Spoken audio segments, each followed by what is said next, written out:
Баршаңызға сәлем. Бүгін трайфлдың оңай рецептісімен бөліспекшімін. Видеоны соңына дейін қараңыздар. Алдымен жұмыртқаға шекер қосып, ақ көбік болып 2 есеге көбейгенше миксерлейміз. Сосын құрғақ ингредиенттерді араластырып алып, жұмыртқалы массамызға аз-аздан қоса отырып қозғаймыз. Қамырымыз дайын. Енді пергамент қағазы төселген табаға құйып, 180 градуста қызып тұрған пеште 15-20 минутта пісіріп аламыз. Піскенін таяқшамен тексеріп аламыз.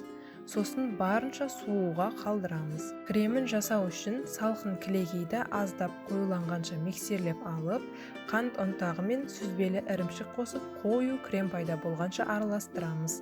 Крем дайын. Суыған бисквитімізді қолмен осылайша майдалап шығамыз.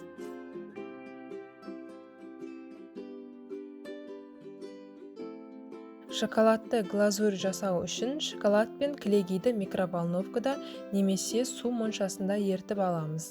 Енді өзіңіз қалаған ыдысты алып, алдымен майдаланған бисквитімізді саламыз. Сосын кремін жағып тегістейміз. 5 минутқа тоңазытқышқа қалдырамыз. Содан соң шоколадты глазурьді бетіне толықтай құйып шығамыз.